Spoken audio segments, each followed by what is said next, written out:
Hi, my name is Inna. You're watching in English. Thank you for joining me today because we're going to discuss a very interesting topic that one of you suggested that I should cover in one of my videos, and that is effective reading for vocabulary learning. Now, reading is inextricably linked with language learning, right? And it is one of the most frequently used methods of language learning. And what very often happens is that we pick up a book and we think we're going to read it, translate the words we don't know, and we're going to learn those words, right? But what often happens in reality is that those words just don't stay with us. They don't stay in our brain, and we feel frustrated. We feel like reading is useless, and we don't feel like reading anymore. And we just ask ourselves, but what should I do instead of reading?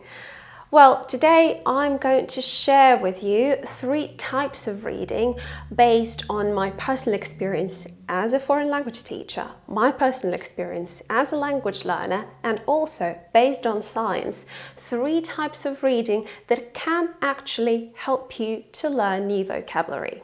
The first type of reading I'm going to be talking about is extensive reading. I need my notes. I don't use a teleprompter. So yeah, I just make notes. Right, so extensive reading, this is what I call it, but the notion, the idea of extensive reading, it comes from Stephen Krashen's work and his natural approach. I will leave some links to his works in the description box, but basically he's a linguist and an expert in second language acquisition. I must say that his approach, just like many other approaches really, approaches to second language acquisition and second language learning, his approach is controversial. There is evidence to support this approach, but there's also evidence that speaks against the efficiency of this approach. In my opinion, it should be taken with a pinch of salt. Again, just like all the other approaches, really. But there's always, I think in any approach, there is something that we can learn from it. There is something useful. It will not work for everybody, but there's always something useful that we can take from it.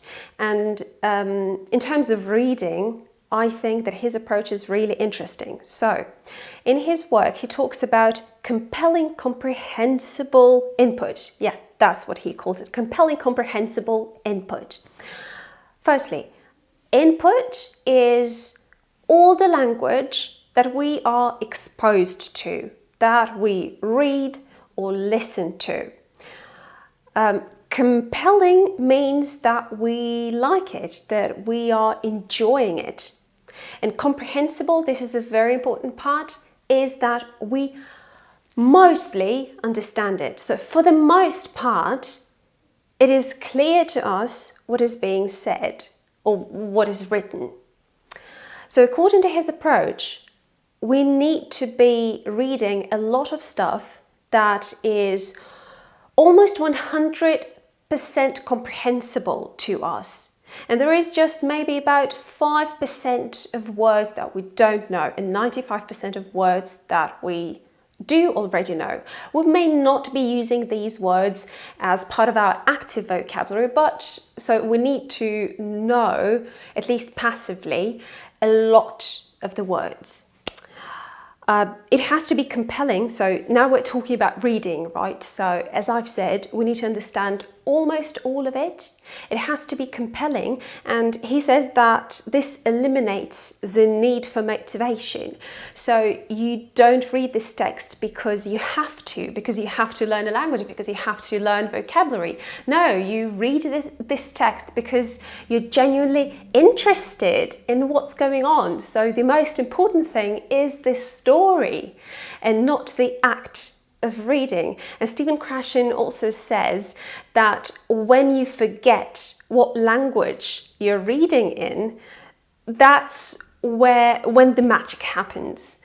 That's when you enter that flow state and you just forget that you're reading to learn a language. And what will happen is accidental acquisition. So to acquire something, like a word, for example, is to learn it without effort. That 5% of words, well, you're not going to count them, of course, but let's say it's 5% of words that you don't know. You're going to acquire them accidentally. You're going to understand them from context, and that's how you're going to learn them passively. So this is a very important part of Stephen Krashen's model. That is that you don't have to start using the words you learn immediately, and you don't have to understand those words completely. What you need is just a basic understanding of this word, what it means more or less, when it can be used, where it can be used, what other words it is used with, and you acquire that word passively. But then you might say that, well, I want to use that word, right? I don't want to just acquire it passively. Well, okay. We're going to move on to types 2 and 3 of reading and see if you find something more useful there. Type 2 of reading comes from my experience as a language learner. So this is what I actually did for my English, I did for my Spanish and for my German. So I can really recommend it. And I call this type of reading narrow reading. What is narrow reading?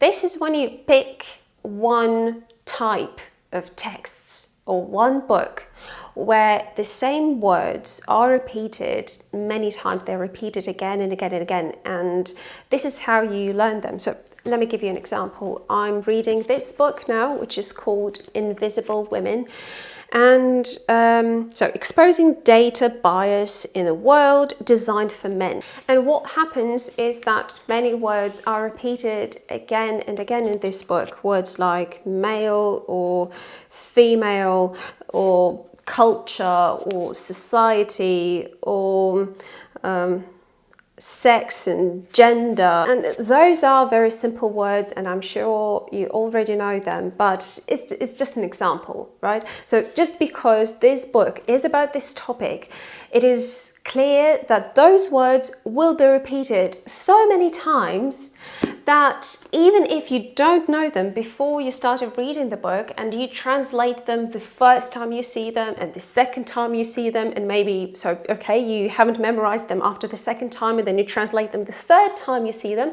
but you will keep reading them in this book and they will keep reappearing. So you will just have to memorize those words in the end, right? I can really recommend reading popular science books for that, because they usually cover a very narrow topic, like the discrimination of women, or how our gut works, or how our brain works, or I don't know, relationships, how to build stronger relationships, I don't know, whatever. So it can be psychology, it can be a book about dinosaurs, I don't know, whatever you like, or whatever, let's say, whatever vocabulary you want to learn, right? So you just pick a book and you read it and you translate those words that you frequently see as many times as you need, and you will learn them. Type 3 of reading is deep reading, and I hope I'm going to surprise you with what I'm going to suggest doing. So deep reading, as you can understand from its name, it's slow reading. That's when you translate every word and you're trying your best to understand, to really understand what the text means. But I'm not going to recommend that you read books in this way. Well, you actually could. So texts should be really short, and by short I mean like really short. Those can even be quotes, and I actually find quotes a really nice way of learning vocabulary, because so you take a quote which is just several words long or several sentences long, just one sentence long, and you translate every word. But yeah, I think you should find a quote that you really like. And what I often do is write them down in my journal. And then, so I try to really understand what the author meant.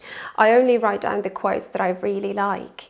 Other types of reading apart from quotes could be poems as well, but I really recommend short poems. Again, it is essential that a text is as short in this kind of reading, that the text is as short as possible. So poems could be a nice way, maybe essays or magazine or newspaper articles or short stories, maybe even books. But as I've already said, it is really, really important to pick a quote, something that you would like to think about later.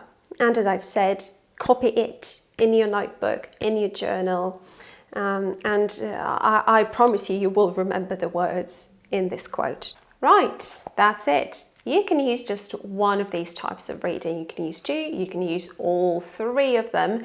You can also use other sources of vocabulary, other sources of learning vocabulary, like listening to stuff or talking to people. There is no one-size-fits-all approach, and I suggest that you try them all out and see what works for you. I hope that you've learned something new in this video. See you in the next one.